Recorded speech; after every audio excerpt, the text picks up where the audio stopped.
My fucking sister. It's a weird Christmas. So you're just gonna go to?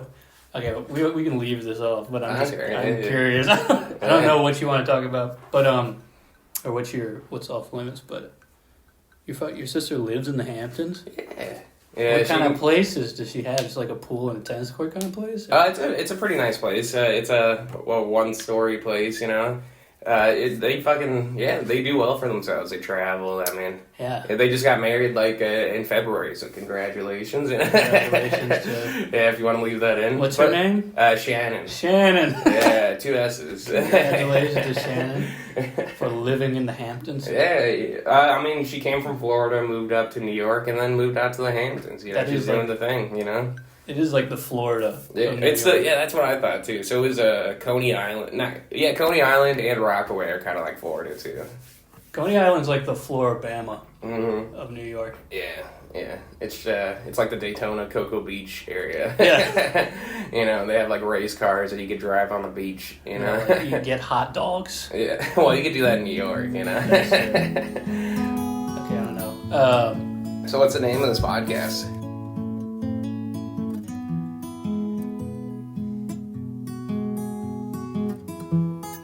This is episode 2 of Starving Artists. Oh, yeah. That's the name of the podcast. You got the opposite here. And I don't know, I feel like the name is kind of corny, but I mostly meant it as a joke, because I think it's funny to call stand-up art. Yeah. People are like, oh, I'm working on my art. Yeah. And then they go on stage and they're like, my asshole keeps bleeding. And you're like, I always thought that was funny. Jesus Christ. Hey, but you gotta respect yourself, you know. You gotta. I appreciate people who say that, you know. It's art enough for them. No, it's true. I just have fun with it, you know. That's the main thing, you know. Yeah, my second guest. Oh, nice. My second guest. It's supposed to be first. I've already fucked this up. Is Sean Mullins, fellow stand-up, show producer. Internet personality, I guess. You got do bong hits on Twitch. Yeah. You stream? Oh yeah. I try to stream. This month has been difficult because like family stuff, birthday stuff, Christmas, you know. But I try to stream as much as possible, you know. What do you stream? I stream a bunch of video games. Yeah, Madden, NBA 2K, you know, stuff like that. What else? Dead by Daylight, you know, stuff like that. Anything that people want to play with me, you know. Really? Uh-huh. I should have done more research. Oh, yeah, it's fun. You do that? Yeah. Oh, shit. I didn't know the name of the podcast. So, I mean, we're both at a loss. I mean, it's kind of a joke, but, like, I am serious. Like, the point of this podcast is I want to talk to people about trying to make it big, mostly in New York. Mm-hmm. Because it's so ridiculous. Yeah. And you have to do so many things. And there's also, you know, I'm not going to interview just comedians, but there's like a lot of comedians who do cool stuff on the side. So, yeah. Talk about, you know, your side hustles and how you had to sell your blood plasma. Yeah. All the fun.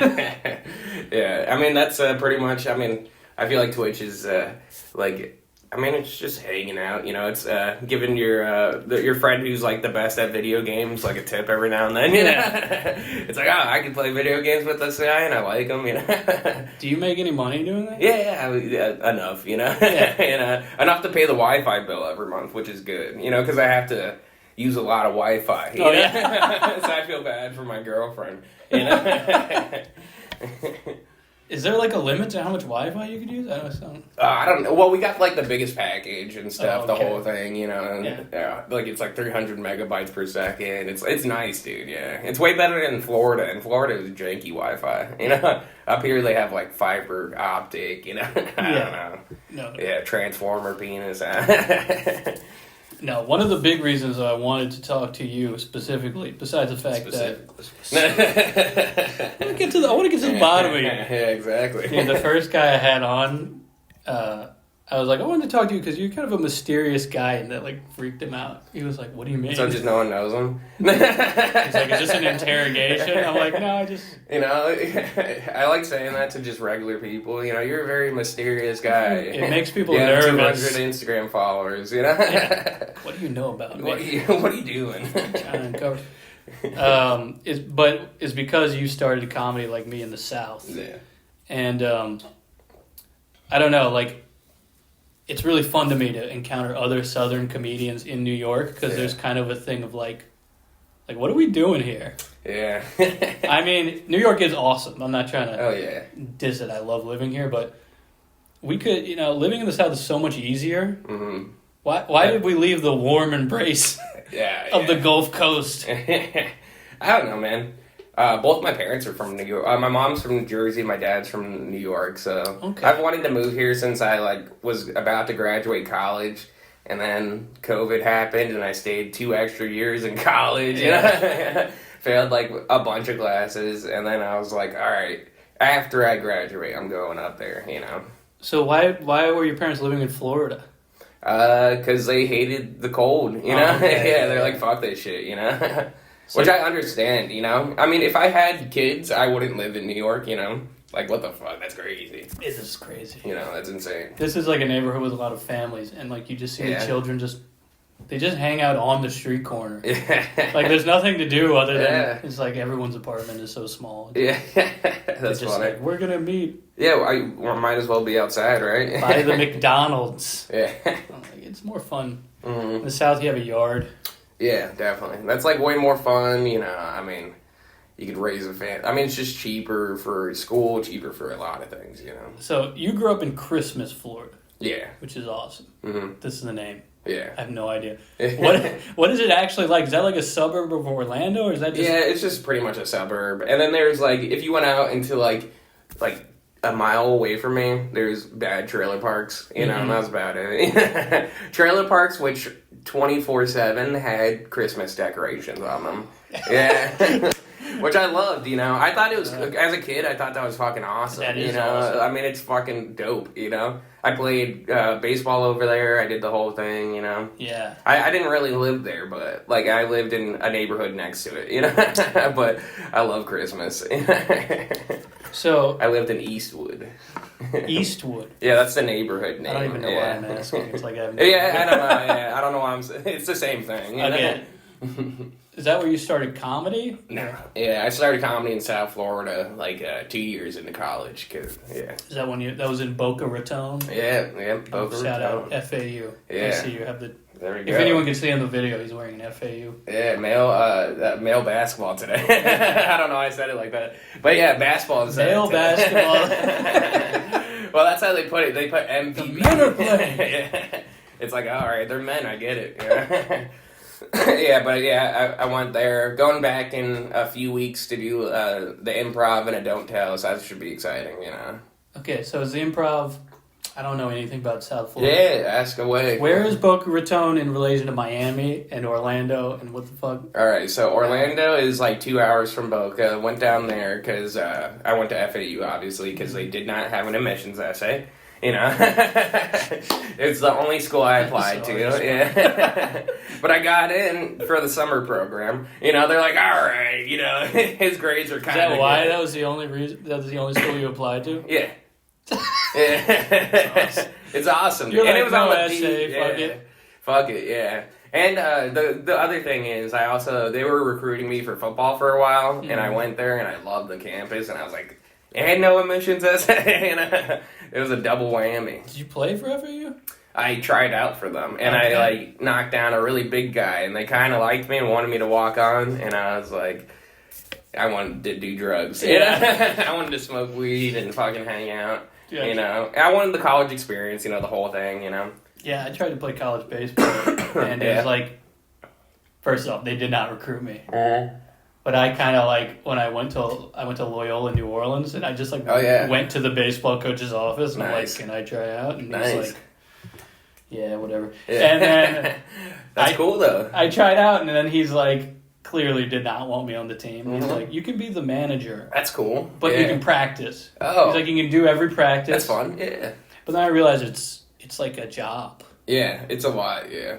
My friend actually just got recruited for a baseball league in France that they just started, which is interesting. Yeah, they have less followers than me on Instagram, so I was like, oh man, that is cool. That would be awesome. It's like the ground level. It's like the first level. Yeah, I don't know. You get paid nothing, but you get to live in France and be like, paid in cigarettes, you know. No, yeah, it seems kind of cool, you know. And he was also on my team in Bithlow. I have like pictures with him and stuff. He was a good first baseman back then.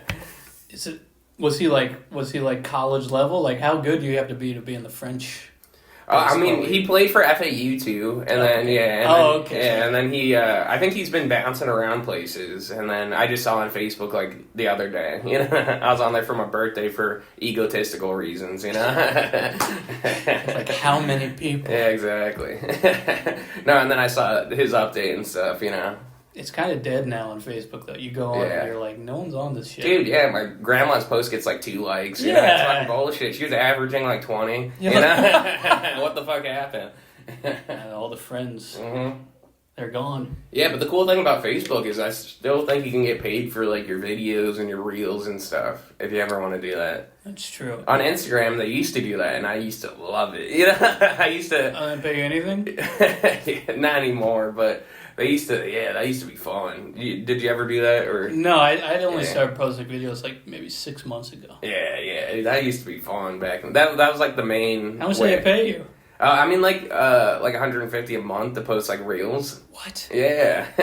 Well, because I was like a low level channel. I bet you like some of these like big New York people like that like get like a lot of views and stuff like that. The max they could get a month was like 1,500, and I was like, that is rent. You know, that is like I was like pushing for that. Yeah. But yeah, they should still do that, man. Yeah. They do that on like Twitter, I think now.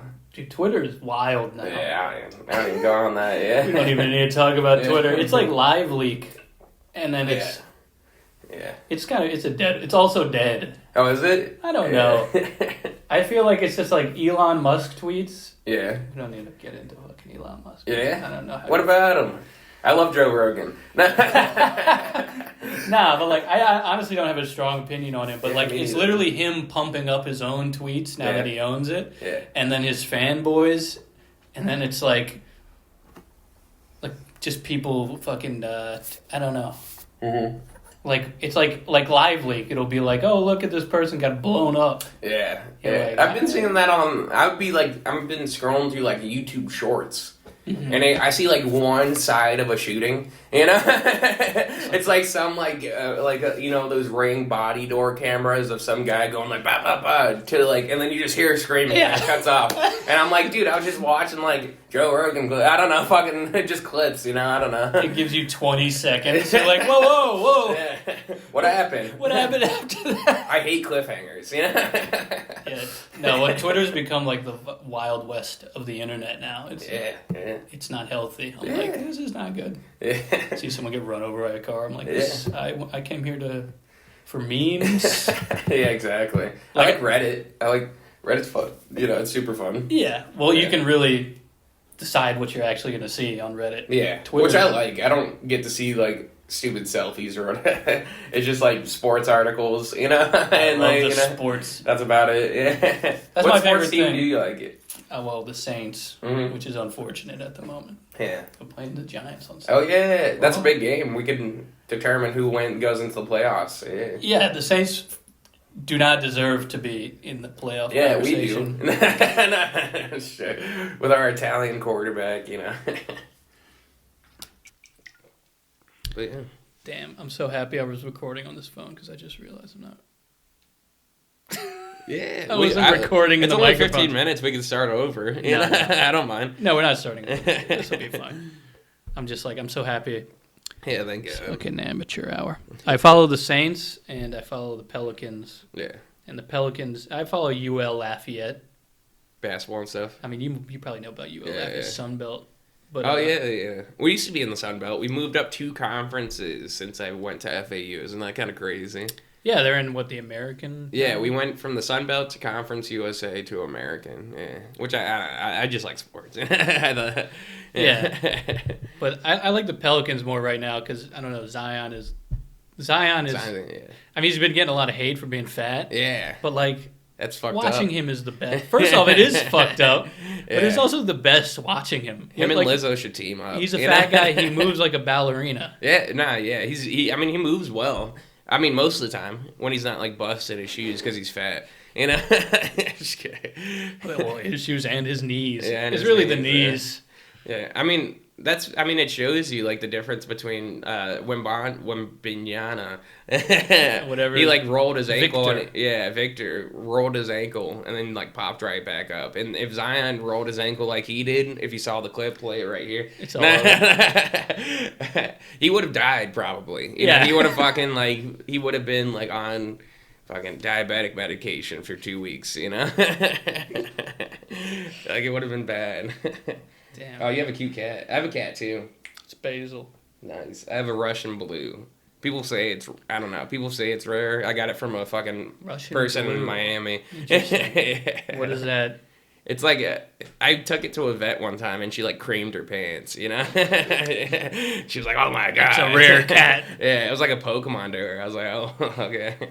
Yeah, I don't know. Is it blue? Is it grayish? It was gray, Okay. yeah, and then it had blue eyes, because that was what I wanted in a cat. I wanted a gray cat with blue eyes. I thought that would look cool. Yeah. And then its eyes changed, you know? I was like, what the fuck? Wait 1 second. I just realized this is amateur hour right here. Now that the recording is going here, I'm clapping so I can line up the video. No, it's not your fault. It is your fault you gave me a White Claw energy drink. Well, you should be concentrated on beating your wife now. No. I'm like both amped. Exactly. It's like I'm getting buzzed and amped at the same time. Exactly. I just want to go to sleep and wake up. But it's like the type of people. Have you ever seen those types of people who drink coffee before bed? I've never been like about that. That's my crazy. grandparents did that. Yeah, they drink. That's because coffee. they fucking were in World War II. You know, this is like they're like, I need something to defeat the Hitler thoughts. You know, it's not wrong. It didn't affect them at all. They drink it at like 8 o'clock at night. Yeah, it's crazy. It's a lot of old people who do that shit, and then wake up at like 4 a.m. You know, like being racist. Yeah. Damn. I was thinking it'd be funny if there's so many things you could do with a podcast. I'm like, what if my mind's all over the place? You should have a green screen right here. I could do that. Or blue screen is like the same thing, right? I don't know. In editing, this is I just don't like know. a neutral background. Yeah, like, it's good. Yeah. But if you could put something there, that'd be cool. You know, just bang. I was thinking though, if we got on to talking about the South, it's like could easily slip into like, what if this just became a racist ass podcast? Oh yeah. No, I don't like the South that much. Yeah. It was definitely a good place to start comedy though. Where what were the open mic spots when you started in Boca Raton? Was it Miami? I started in Fort Lauderdale, technically, a place called Marina 84, and one of my first jokes was, I don't know if they have seat warmers or there's pee on the seat, but I'm glad to be here, you know, because it was a trashy bar, you know. But yeah, it was. I bombed my first time, and then I went to this spot called Funky Buddha, and then they changed it to Robot, and that used to be like the mecca outside of the Improv for South Florida comedy. Like I opened for like a few big names there, like fucking Dustin Diamond from whatever, Saved by the Bell, Screech. I do know that. Okay. Yeah.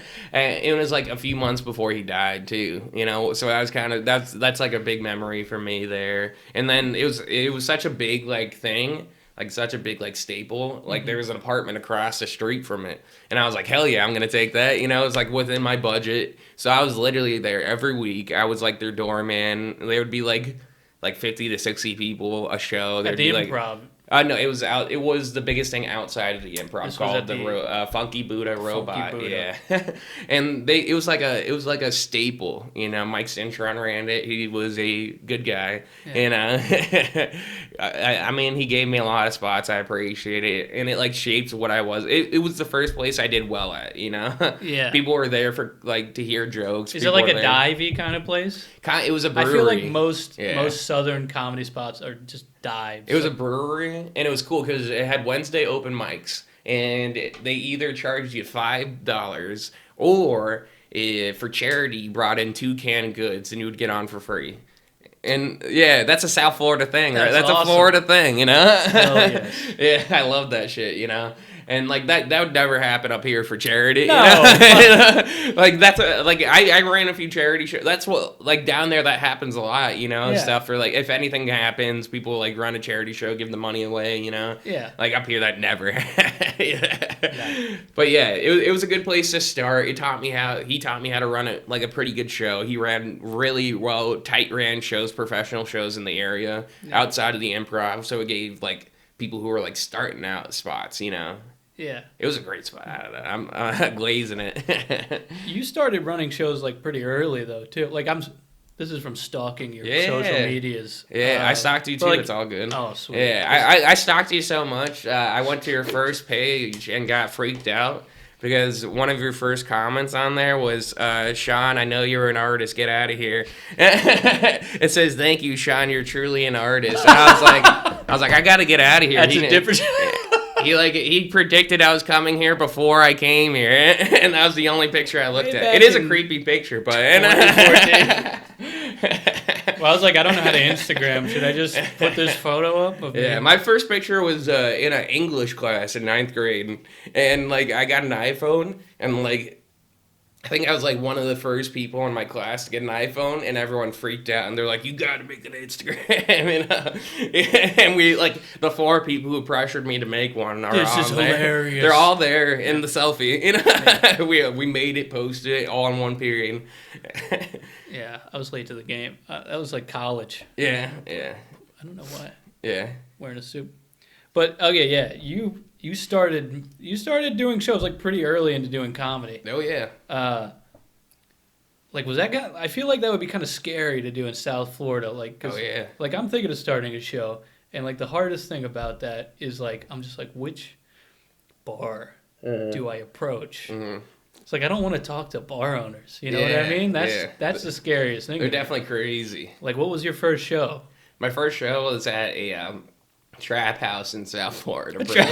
No, it was like a trap warehouse with a restaurant in the front. It was an amazing place called The Spot. They let me be like creative. I hosted a podcast there for a while that I would also not record half of. Yeah. You know?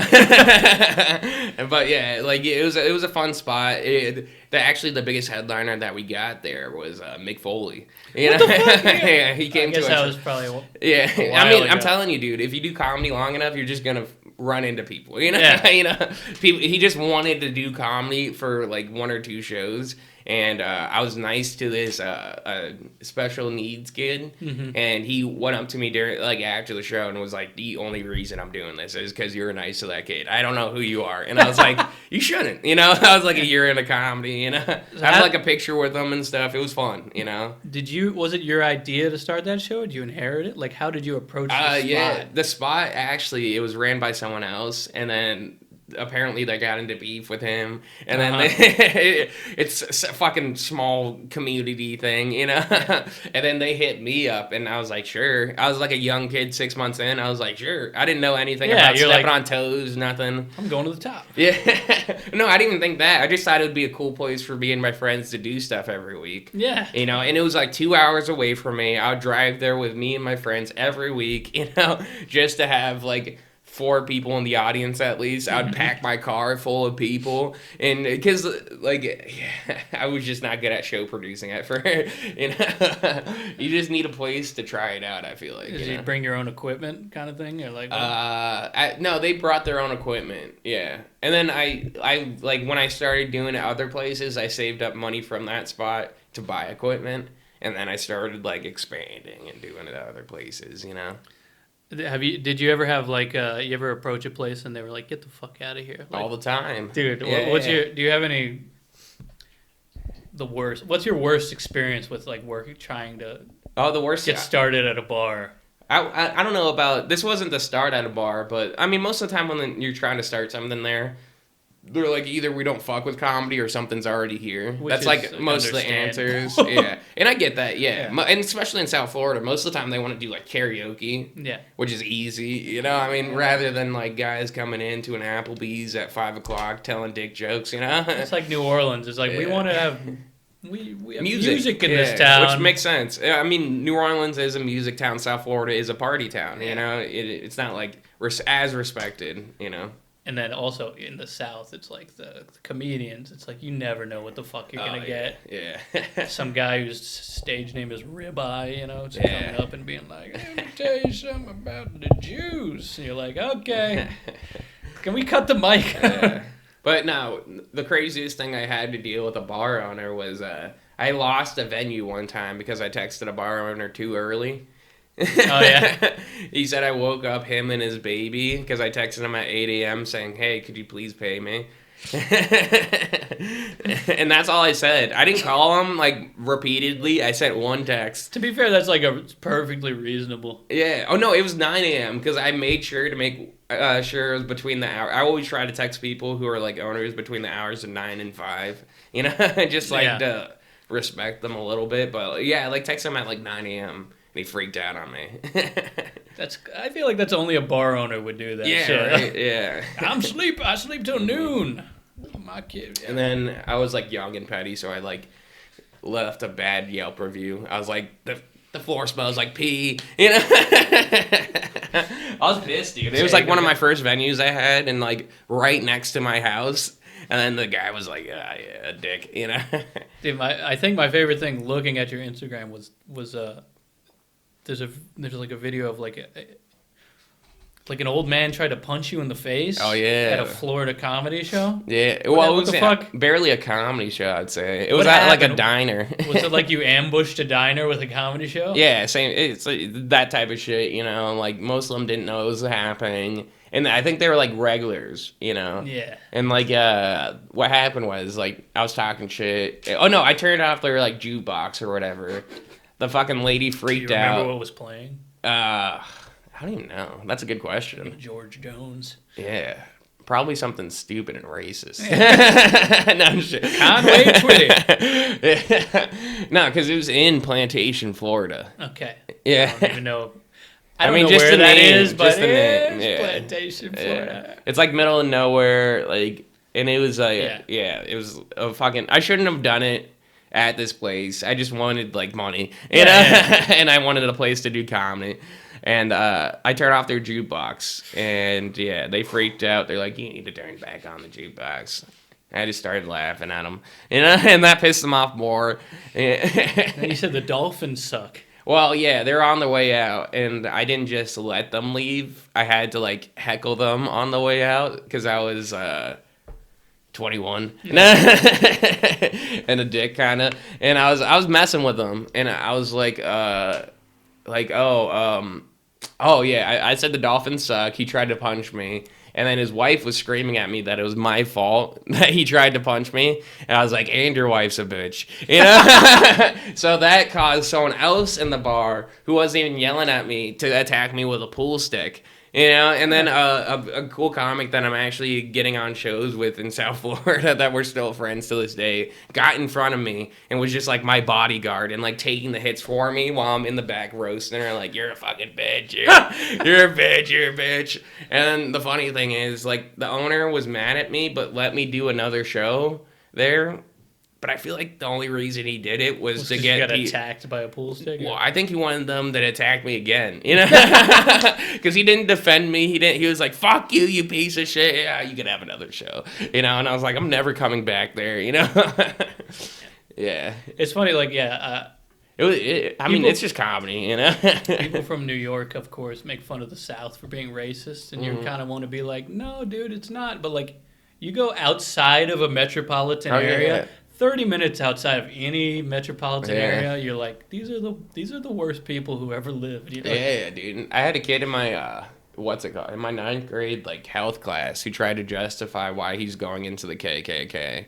And I was like, that is a bad idea, you know? I don't support that. Yeah. And then my history teacher in 10th grade, who was African-American, black, whatever, and he brought in a flyer from the KKK that he got in the mail. Yeah. Yeah, we had flyers in the outlying areas. Yeah. I think he got it specific. I mean, they were probably messing with him. Oh, they gave him here's a flyer. Yeah. Well, it was in the mail, you know. I don't know. When I was a kid, this town outside of where I was from, they got like recruitment flyers. Like, give us a call if you want to join. Oh, yeah. Not like a. It was funny. I have a joke flyer. about it. I was like, he's like walking around the class. He's like, oh, what is this like a prime example of? You know, what is this like an example of? And I raised my hand and I was like, bad marketing, you know? Mass production. Nah. Yeah, it's crazy though. Graphics on that. Yeah. They don't know their audience, you know? Yeah, no, that really did happen though. Yeah, it's just a crazy part of town, you know? That was the Christmas part, you know, the elves are racist, you know? Yeah. Do you know who David Duke is? Hell yeah. Not hell yeah. No. Oh, I didn't say hell yeah. I thought you were No. I was like, oh yeah. David Duke? No. The big double D. Yeah. I'll make it clear we do not support David Duke on this podcast. I was going to say I met him when I worked in. He was at a comedy show? No. Dude, he was at a comedy show? I met Rick Ross. He's pretty much the David Duke of South Florida. I heard he has a ranch now. Like that's his David Duke or Rick Ross? No, Rick Ross. It could have gone either way. I mean, David Duke probably has a ranch. Who knows? But I thought Rick Ross just loved ranch. I don't know. Nah. Cheers. Rick Ross is the man, though. He loves comedy, too, which is awesome. Has he gone to a comedy show? Yeah, a few times. Like, you're saying you met him at a comedy show? Yeah, Larry Dogg's comedy show. So that's Larry Dogg used to be a public TV superstar. Yeah. And it was funny because my friend brought, like, his girlfriend who's kind of older, and he was, like, on public TV when she was a kid, and she freaked out. It was like an audience of like 5 people, and she was in the audience like, I love you, Larry Dog! Like this like public TV comic, you know? It's just funny if you just put your stuff out there, who sees it, you know? Yeah. You know? You never know, you know? What was that like? This is cooler than meeting David Duke. Oh, my bad, sorry. But like, what was it like meeting Rick Ross? Like, what was the interaction? Oh, I didn't meet him. He was just at the show. Yeah. I didn't get like to like went in and then snuck out. I did meet Jerry Seinfeld at the opening of the Miami Improv. Yeah? Yeah, which was cool. Yeah. I was hanging out outside because I was on the show after at like 11 o'clock. And he comes up to me, and I thought I didn't recognize him at first because he had his head shaved and he's short. Yeah. You know? I'm like, I like think of people as like my idols as tall for some reason. Also, all comedians are tall. Yeah, that's true. Most famous comedians you see are like, holy shit, I had no idea. Yeah, and I just thought he was taller, you know, and when I saw him, he was shorter than me, and he was like, where's the bag? And I was like, this way, midget, you know? Nah, but he was awesome. Over here, loser. Yeah. The managers were super cool that night and let all the young comics on The Late Show watch his act when he went up. Because he was jumping on the Brad Williams show because I guess it was just a show of short comics. Yeah. You know? It was the theme of the night. Yeah, exactly. No, but that was a pretty cool like little moment in Miami. You know, I was like, what the fuck? I got to see him do the joke from the first episode or something. It was like one of the first episodes where it's like, I'd rather, when you're outside, you want to go back home, and when you're at home, you want to be outside. Yeah. Classic or whatever. Who's your favorite comic right now? Right now? Yeah. Probably Shane Gillis. Oh, yeah? Yeah, he's a killer. I feel like at this point it's basic to say, but he's my favorite comic. Oh, yeah, I mean, he's up there for me, yeah, for sure. I just never seen all his, like, hard comedy yet. I don't know. I've only seen him on podcasts, and I think he's amazing, you know? I saw him live in my hometown. Oh, yeah? And he's like tailor-made for like a southern audience. Yeah. You know what I mean? Like he just... Yeah.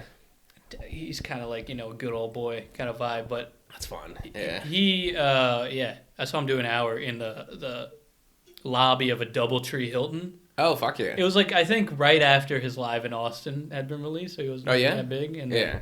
Was that on YouTube or on Netflix? Or? It was on YouTube. Okay. Just his YouTube special. Cool. And he just That's fucking awesome, crushed for an hour. It was like the best show I've ever seen. Yeah. I saw him live once, but I was like... I've seen him at the Cellar, too. Oh, yeah? Oh, nice. That's cool. That's fun. I saw him at the Stand where he was on the same podcast as Martin Shkreli. Yeah, the guy who like upped some AIDS market. Yeah.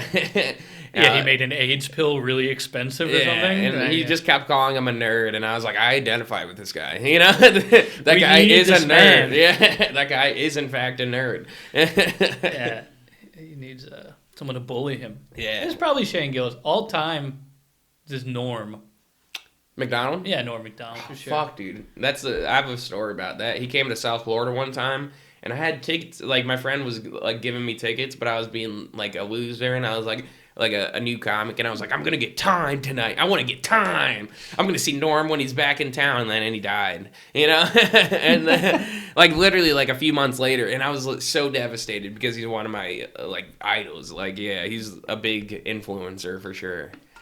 Like, he's a fucking amazing comic. I met him. His interviews are better than his comedy. You know? Yes. Just seeing him derail a TV show, a late show. Yeah, the Conan one about the one, like, hot actress. It's an old one. Yeah, there's so many. That's probably his best. I bet bored is spelled B-O-R-E-D. Yeah, exactly. You're just like, So good. Yeah, he's one of my favorites for sure. Yeah. I met him at a barbecue restaurant. In Lake Charles, Louisiana. That's crazy. With Colin Quinn. Yeah? Okay, so I say a barbecue restaurant. It was in a casino.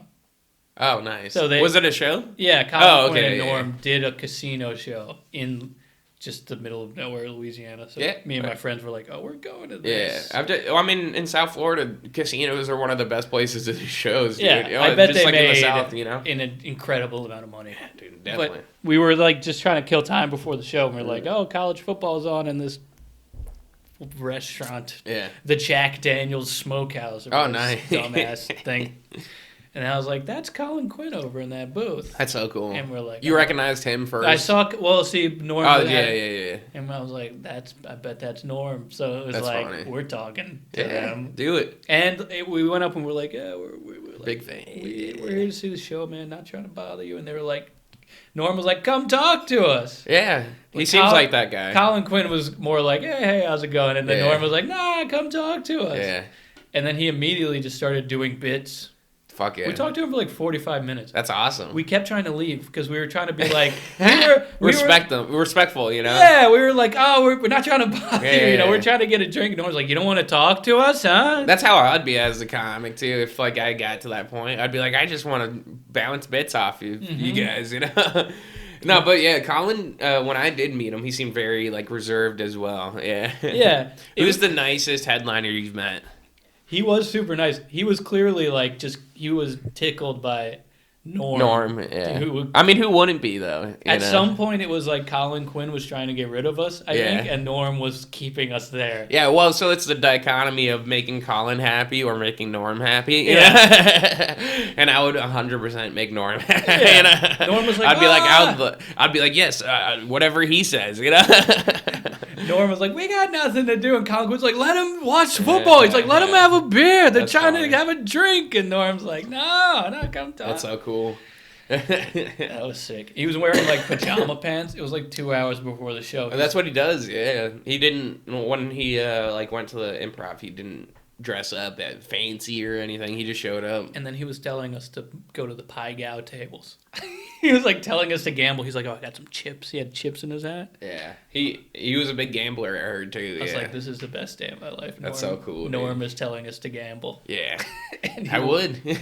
That's like Snoop Dogg telling you to smoke weed. Exactly. Or Artie Lang telling you to do cocaine with glass in it. You know? Have you ever met Artie Lang? No. I've heard a lot of cool stories because I've done shows out in the dojo. Yeah. And he like made that. He like fucking loves that place. So what is the dojo? Oh, it's the dojo out in New Jersey. Okay. I highly recommend it. It's an amazing place. They pack it out with like 90 people every time. Club. Yeah, comedy club and restaurant. What part of Jersey?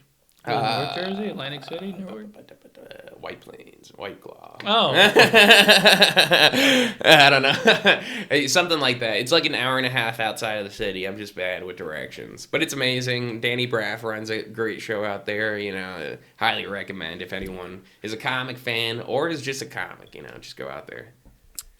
White Claw. Nothing exists outside of this city. Mm-hmm. It's like a city state. Yeah, I know. It's great. I do like it. Obviously, it is a wild place. You don't ever have to leave. You lose track of time and space in the city. Yeah, it's a hub. When people talked about bubbles, this is what they're talking about. This is the bubble. It is a bubble. You don't even have to leave the neighborhood. Nah, it's great. I'm just where's the post office? 2 blocks. Yeah. Okay, yeah. Right.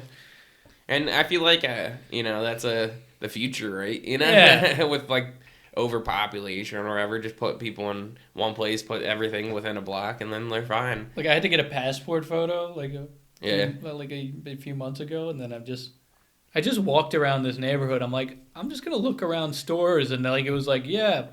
I just found a store. It was mostly Indian writing. Yeah. But then it said passport photo. There you go. And then I just walk in and. They spoke no English, but I'm passport photo? They're yeah. I wonder if there's more agoraphobics because they live in New York. Because it's so easy to just stay in your house. Yes. Well, the delivery's crazy. Well, because if you find the right places, there's free delivery for everything. Mm-hmm. For pizza, for anything, Are you big into that, the delivery food? Nah, not really. I like walking to get my food, Me too. I just like to witness the restaurant. Yeah. I just like walking, I like getting out of my apartment every now and then. Yeah. Also, I don't trust the delivery food. Oh, yeah? I mean, it's just it takes 45 minutes and it's cold and nasty and shit. Oh, yeah? I don't know. You live in Bay Ridge, right? Yeah. What is the vibe there? That's great. Real Brooklyn, right? I mean, that's an old it's school. Families, nice people. Nice people. Is it what kind of neighborhood, ethnically? A mix of cops. We don't have to get too deep into this. Yeah, I would say a mix of cops and Muslim people. Cops and Muslim. Which is fine. I mean, it's a fun place. Is it known as what is an Italian neighborhood or something? A mix of both, I think. Okay. Yeah, because we have a Palestinian place right next to us, and then we have a kebab place, and then we hit a block over is a nice Italian Brooklyn Roots place. It's called. So it's a Brooklyn There's cop bars right next to us, firefighter bars, Firefighter bars are the best. They're cool. They good food, cheap food most of the time, I like Bay Ridge, it's overall cool. It was funny because my landlord or whatever, or realtor or whatever, he was like, "Oh, I know Chris DiStefano," and everyone has connections up here, Yeah, but apparently they're from Bay Ridge, and he gave him an apartment. The one I'm staying in right now, that'd be great. Yeah, I used to listen to History Hyenas, and they would be like, "We're the Bay Ridge Boys." Oh, yeah. So that's how I know. Yeah, what happened to them? Why'd they break up? I don't know. Have you ever seen Chris DiStefano around? Nah, yeah, I've never. I feel like he's a bit of a. You don't really see him around that much. I mean, yeah. I guess he's probably always on tour.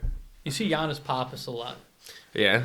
But I think they're both hilarious. Yeah. Yeah. No, I used to love that podcast because it was that's the kind of podcast I want to do. Where it's they just had a history topic. Oh, really? That's how they would start the podcast. They'd be like, "We're here to talk about the USS Indianapolis." Oh, that's fun. But then they would just go off the rails. They would start with that. Yeah. It was called History Hyenas. Yeah. And it was history, but they would just.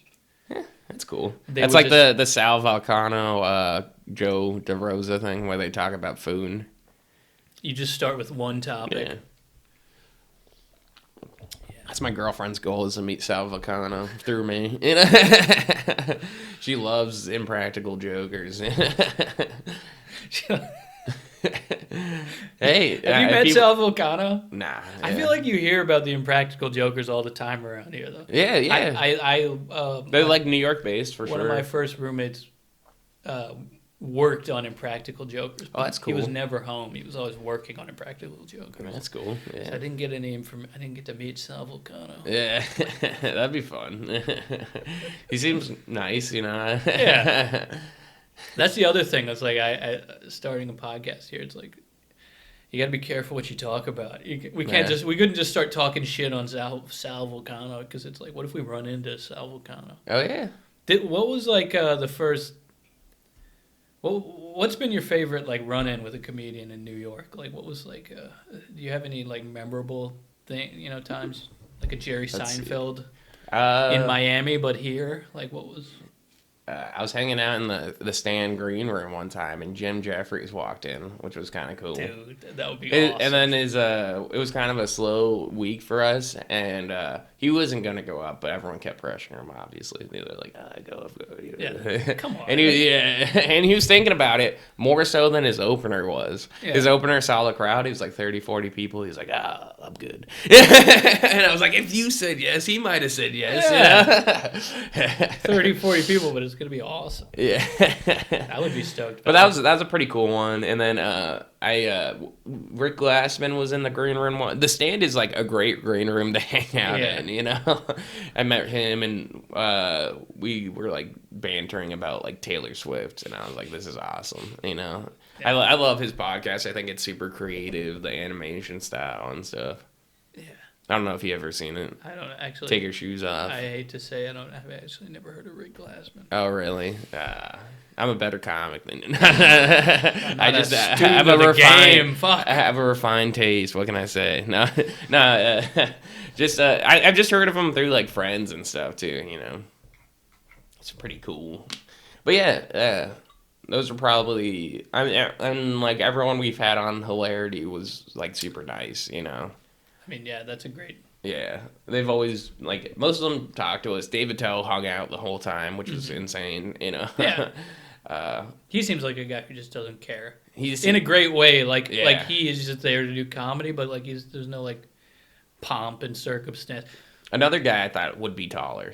No, I saw him close out the Comedy Cellar. Yeah. Like, I just went to a cellar on a Tuesday night. Yeah. And it's, like, 1 a.m., and he comes up, and he has, like fingerless gloves and like a jacket and a hat, and he's like, I come to fix the boiler. And then he just workshops jokes with the crowd. Yeah, he's awesome, dude. Yeah, I think he's the best comic in town, one of the best comics in town. Yeah, like a legend. Sure. Yeah, he's awesome. He was a cool interaction, and that was probably the coolest. Sam Morril talked to like a bunch of young comics like for a while when he was on our show, which was fucking like awesome, Yeah. And I remember at the dojo, I was just hanging out one time, and Danny Braff is an ex-comedian, an ex-magician, not comedian. And it was funny because we were just hanging out in the green room, with, and Joe List was there, and then a bunch of like magicians come in. And they just started doing magic for us. And I was like, this is awesome. And like Joe List thought it was the coolest thing in the world. And I thought magic's all right, Yeah. But I thought it was more cool how he thought it was cool. He was like freaking out about it. Like Joe List is freaking out about magic. I know. And I was like, this is cool, I was like, I like magic, I guess, I don't think you guys are virgins or nerds now, No, that was a pretty cool experience too. What about you? Have you worked with any cool guys or anything like that? In New York, let's see. Mm-hmm. I don't know. Probably I ran into Ari Shaffir one time. And that was yeah. I mean, he's around. He's all over the place. Yeah. But I remember he was just like a super cool guy to talk to. Yeah, that's so cool. In New York, I don't know if I've encountered anyone really big. I'm trying to think. Now there's a fucking White Claws going in my head. I'm like, my mind is gone. I met Ari Shaffir at the stand, and he literally sat in the green room and did like a Q&A with people. Like, me and him talked about the Miami Improv and how we both hate it. So it's just a 50-50 crowd there. And, like, he talked to, like, people about his, like, Amazing Racist show. Like, people had questions about that, Yeah. And it was very, very interesting. Very nice guy. The biggest guy I've been on a show in New York with was probably Jim Our Neighbors, and then he dipped. I was like, yeah. He hung out in the bar for a little while. Yeah. I know, but I had to follow him, Oh, yeah. I was, like, right after him. Yeah. And so, that's like, funny. By the time I got off, he was gone. I'm like, I was hoping he'd... No, he's awesome, dude. He's doing Netflix's a joke comedy festival where they film a bunch of stuff at once. He was crazy. I loved it though. Yeah. I like anyone who walks in the audience. Anyone who takes a new approach on comedy, I'm cool with. Anyone who like comes into the audience and fucks with them is my favorite. I love that shit. And he knew they were tight, so I think that's why he did it. Yes. Anyone who's like, I don't care. I want you guys to laugh. Be in your personal space. And that's honestly stuff I learned a lot in South Florida. Because, like, people love crowd work in South Florida. Mm-hmm. Like, if you don't talk to them off the bat, they're going to go back to watching their college football on the TV in front of them. Yeah, you got to get their attention. You got to get their attention right off. You got to be like, you're a fat piece of shit. Come here. Yeah, I love you. I feel like in the South, you go, you're a fat piece of shit. But I love it. Yeah. They're like, I am a fat piece of shit. Yeah, it's fun. Yeah. I met, I felt like I'll probably cut this out the podcast, but I believe he's alive. Yeah. You should go back for the show. Be like, remember I protected you from those psychos? So, yeah, that's cool. I feel good. I'm like, I got connects. That's cool though. Yeah, fuck yeah. He like recognized that I was in New York, and he's like, yo, like, good on you. He gave me advice. He told me to start a show. He's like, you have to start a show. I think so too. I agreed with him too. It's just scary in New York, because everyone's a dick. Yeah. That's literally like. But everyone's a dick in any scene. If you try to do anything outside of the realm of what they're doing already, they're gonna be like, "What the fuck? Yeah. Why is this kid doing this?" Exactly. And which is, you just gotta do you. I'm gonna walk the streets and see if I can find a cool bar. Yeah. That's literally what you have to do. I guess I could go to like a place like Young Ethel's or someplace that has shows, But I kind of want to just like find a bar. Yeah. That's my dream. I think that's the best thing. Yeah. Especially, and make it like, this is my bar where I do a cool-ass show. Yeah. And then ideally, they, section it off for you, the whole thing, It'd be awesome. So, we'll see how that goes. I think you just got to build your resume. That's the only thing. Yeah. That's what I did when I first started moving here. I started at a beach shack, and then I moved my way up, When you first moved here, when did you move here exactly? July of last year. Okay, July. So July of 2022. Yeah. And you had been to the city a couple times. Like, you knew some people here, right? Barely. Barely? Yeah. I've done I was respectful of the city. I did open mics. Yeah. I'm not one of those tourists who come in and get me on shows. No, I did that same thing. I was that's crazy. It is crazy because everything here is planned out months in advance. Not even it's not even you're not a good comic. It's I have people planned for this, And no one gives a shit. Yeah, exactly. No one gives a shit that you came from another city here. Yeah. They're like, are you here or are you not here? What are your credits? Yeah. What was your experience? Did you move to Bay Ridge? Was that your first neighborhood? Yep, and moved and been there since, ever since, You're like, I'm just going to be on my fucking boomer New York shit. Yeah, it's great. I'm right next to the R train. I just hop on that and I'm fucking in the city in 30 minutes. That is cool. Yeah, it's not too bad. It's cheap. It's way cheaper. Mm-hmm. Got a 2-bedroom. Fucking nice. Yeah. I got an office. Yeah. Come on. This is kind of an office, This is an office. Yeah. But we got this was like a sneaky realtor deal. Yeah. But this isn't even close to Manhattan. Is this a 1-bedroom? This is a 2-bedroom. A 2-bedroom? We have another roommate. Oh. He lives out in the fucking living room? No, there's a bedroom. If you go through the living room to the left, there's a tiny bedroom. Yeah. Yeah. But so what was your experience first coming here? Was it a big culture shock? Were you prepared? Did you get depressed? What the fuck? I don't know. There's Giants on the football screen, on the TV screen, so that was fun. You're like, fuck yeah, this is where the Giants are. I felt like I said, I had family from here. I've liked all the sports teams from up here, so I feel like no matter what, I'm gonna have fun in the city. Yeah. I'm just working on my comedy every day. That's the main thing. That's a good fucking attitude. Yeah. What was where were the first mics you went to? What was the first? How'd you get started? That's a good idea. I probably did the basics. I did Black Cat, stuff like that. I went to Black Cat during the summer, and it was fucking hot, and I never went back. I went last, too, on, the APN mic, and before the transition to the next mic. And, everyone was talking, and I was like, I need to start a show. I was like, this is not it, you know? But that's the thing, like, open mics up here can only get you so far, I feel like, you know? Yeah, you gotta be proactive, for sure. Yeah. You at least have to go hang out at real shows and stuff. It took me like a month to get on my first show. Oh, yeah. Yeah, and then I produced a show on a rooftop. We got like 50 people out there. And where was that?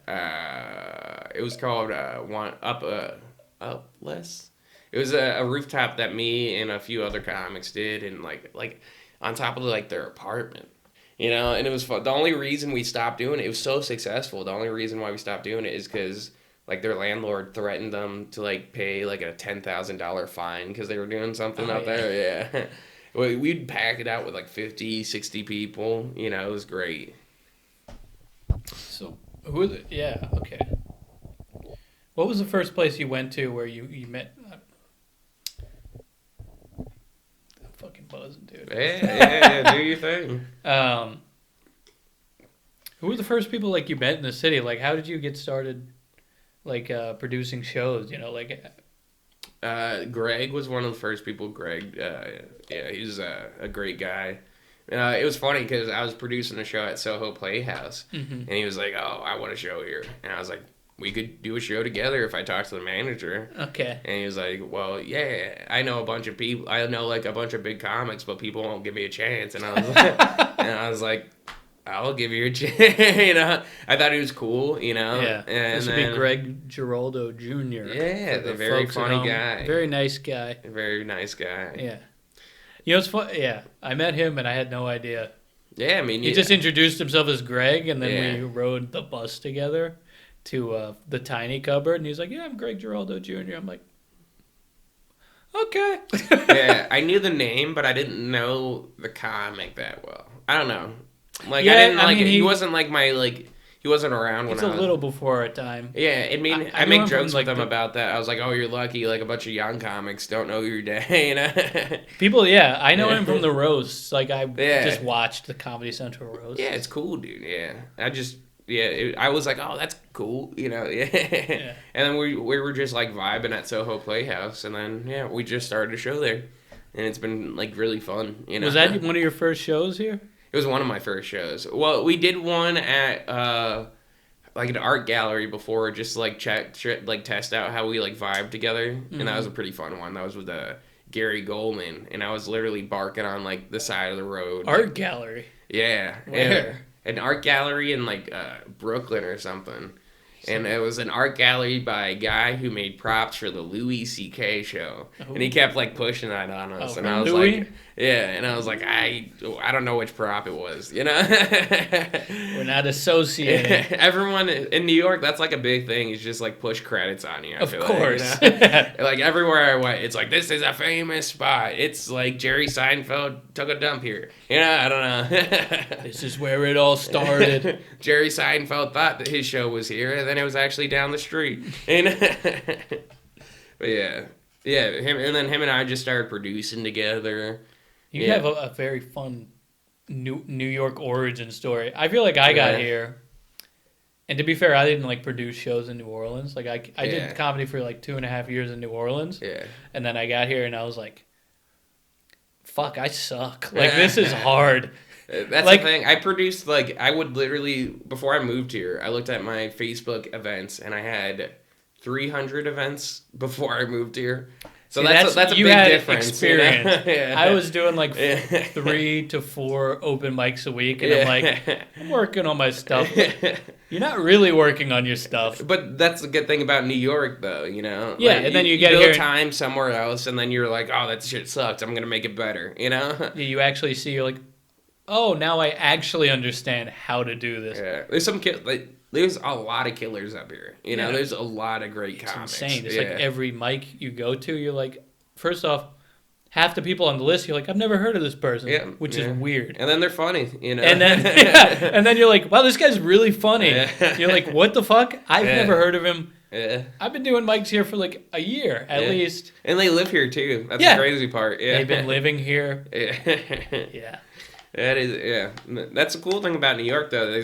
And like Florida, I don't know if it was the same in New Orleans. You'd run out of comedians to book, you know? It'd just be like, oh, fuck. It's almost like if you look at the New Orleans comedy posters, you're like, do they have a comedy troupe here? It's like all the same people. Yeah. I mean, people probably thought that of me because I would literally book my boys every time. Oh, yeah. I mean, I felt kind of bad. I don't blame them, but... You know, but I mean, if you look at... I did comedy like a week after the pandemic, you know, like I didn't... It's... Yeah, I would have like huge lineups and stuff, and like I would have lineups of like 40 like the whole comedy scene because it would be the only mic in town, and I would do pre-sign-ups, you know, awesome. And then it was awesome. But yeah, I don't know where I was going with that, but yeah, it was a fun time during the pandemic in South Florida. Like a month into it, I was at the Improv doing 300-person shows, and I feel like that pushed me above a lot of people who were like locked down, you know. New Orleans has no big name clubs or anything. Oh yeah, that's the thing. So I was just like doing shows at dive bars, just dive bars. Like a mic I would hit up a lot was called. I thought it was funny. You said you started at the Funky Buddha. Yeah. I started one of the mics I really started at was called Igor's Buddha Belly. Oh, nice. And it was a bar and grill and laundromat. And it had a midnight Sunday show. And like when I was like kind of scared to go do more happening open mics, I'm like, I could go to Igor's Buddha Belly. Yeah, that's easy. There's going to be 2 people doing their laundry. Yeah. And even if it goes badly, like... That's kind of fun, though. I like no pressure. Spots, There's no pressure at Igor's Buddha Belly. Yeah. But that's fun, though. I kind of miss that. I mean... Yeah, but then you get here and you realize you're like, okay, that was not quality. Yeah. That wasn't like quality practice.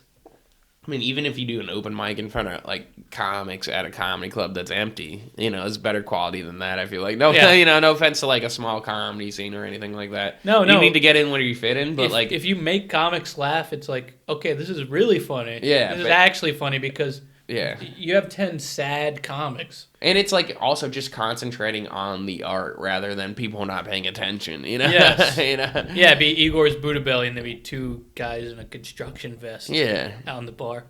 Yeah, and they only like the jokes alluding to the N-word, you know? Yeah! Well, not in New Orleans. That wouldn't fly. Oh, yeah. You know?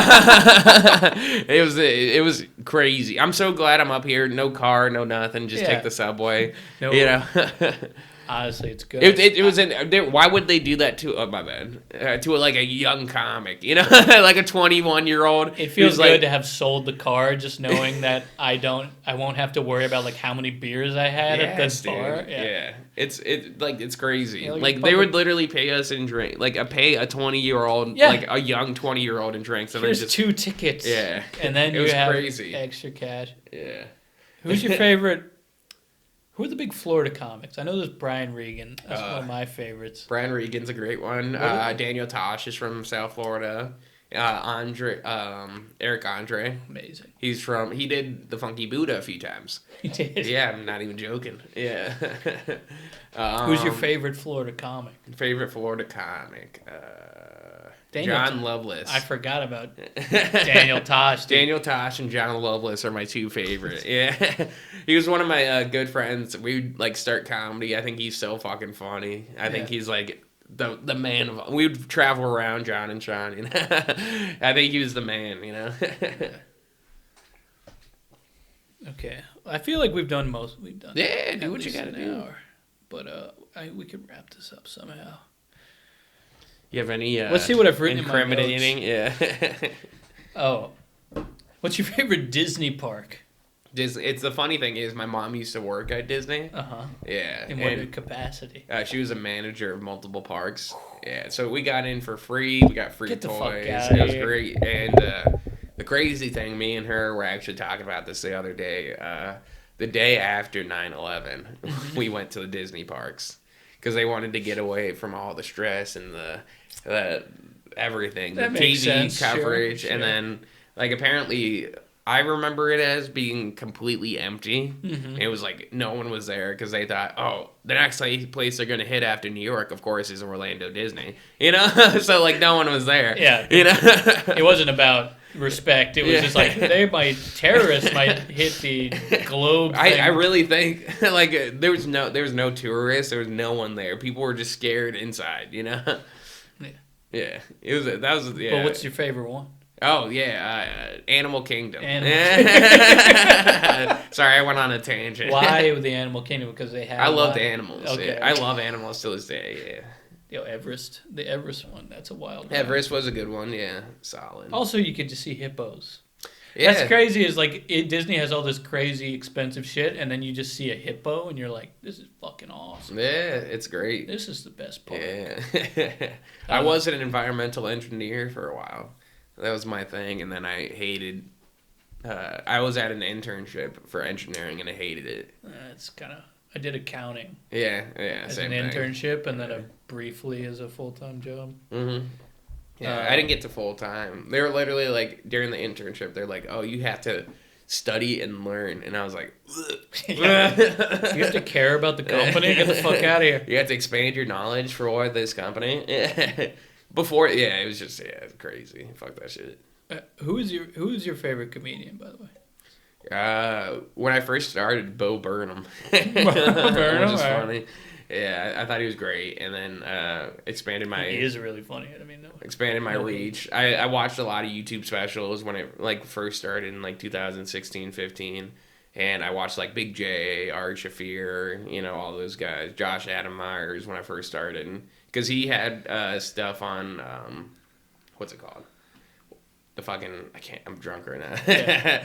The comedy club in California. Yeah. That posted a bunch of stuff on YouTube when it first came out with like the yellow and black. Oh, it's where Kramer said the N-word. The Laugh Factory. The Laugh Factory. The legendary Laugh Factory. They would post a bunch of comedy clips all the time, and I would watch Eric Myers, who was a local legend. He was great. He had a lot of stuff on there. Josh Adam Myers was on there a lot. And I would be like, these guys are like cool, And it just expanded from there. Bo Burnham. That's an Yeah, that was my first one. His Netflix specials I thought were hilarious. Okay, let's see. Let's see what I have here.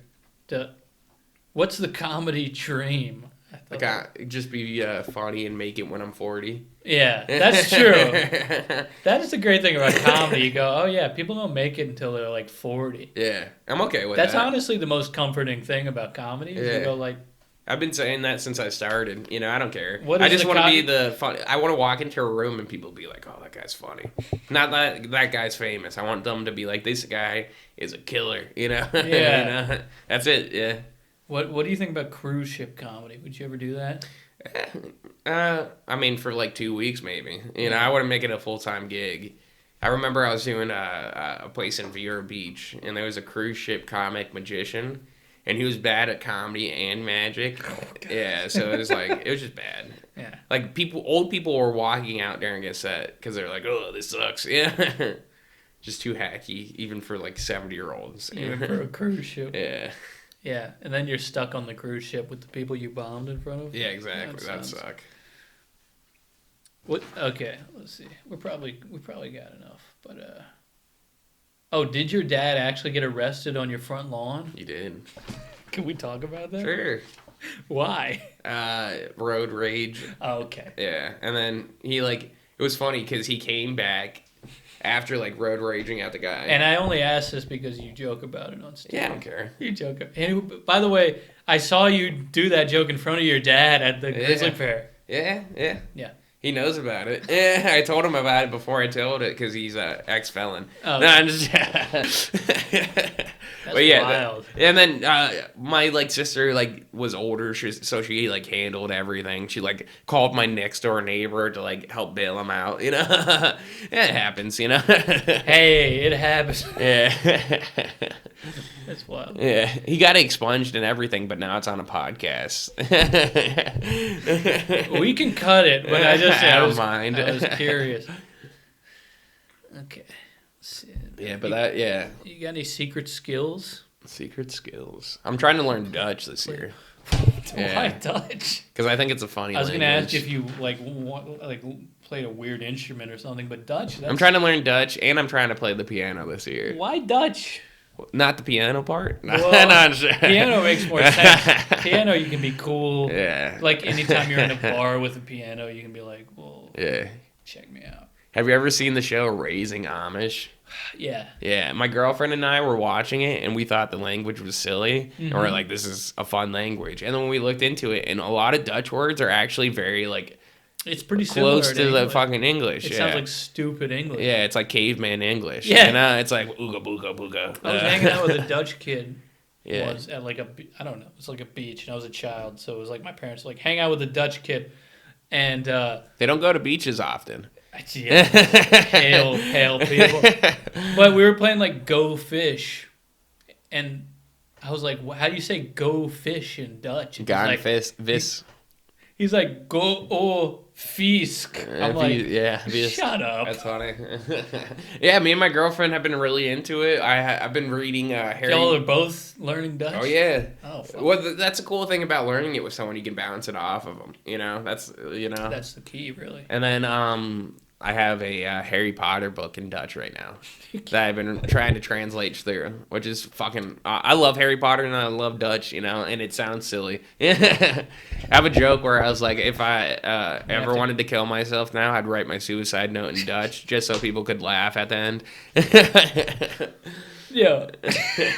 Dutch is the funniest. Mm-hmm. I saved like a picture on my phone the other day. It was like a Dutch newspaper. Yeah.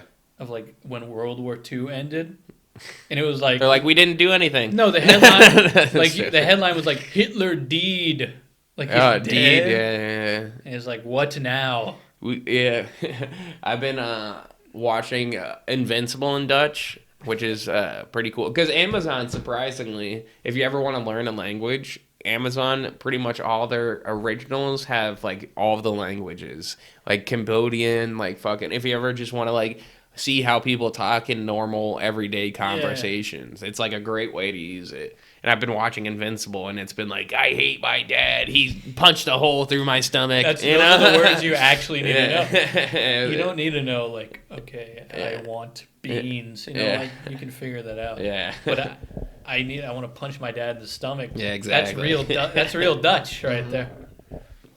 Okay, let's see if I have anything else. Yeah. Drink of choice? Drink of choice, vodka cranberry, because my uterus hurts. No. No, I just like it because I feel like it's like the fruitiest drink you could get without asking for something frozen. Yeah. It's just so easy to drink, Okay. How much? So I saw you weightlifted. Yeah. How much do you bench?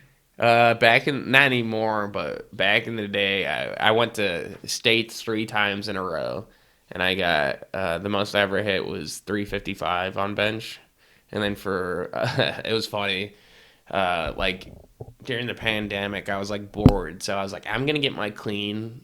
I don't know if you know what that is. It's like a turbo type of workout. Yeah, exactly. Yeah. Oh yeah.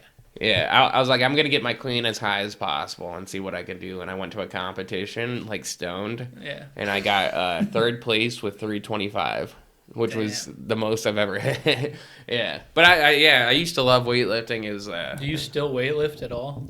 It's so hard to work out in New York. Yeah. Because it's cold out there. You're like, I don't want to walk to the gym. Yeah, I just play basketball now. I'm trying to like get my cardio up. Just be healthier that way. It was funny. I just like I always feel like I'm gonna work out in some form of capacity. Because I'm like a bigger guy, so I feel like I have to, or else I'm gonna be fat. Basketball. It's you just run around. Do something fun for a little while rather than just lifting weights all the time. Yeah. I've been doing it since I was like 11. I was on the Junior Olympics team, the whole thing. The Junior Olympic? Yeah. Damn, bro. Mm-hmm. I mean, in Florida, the only thing, they don't care about your intelligence, they just care about your strength. Of course. That's really any state. I mean, that's pretty much the entire country. Yeah, exactly. Only like Massachusetts gives a shit about. Yeah, exactly. Up here. One nerdy state, Vermont. Where they have Harvard. Yeah. Who cares? dude, thanks for coming on. Oh yeah, I appreciate it. It was a fun time, man. I appreciate it. This was a chaotic interview, but I think it'll be fun. I don't know. Whatever you can cut up, man.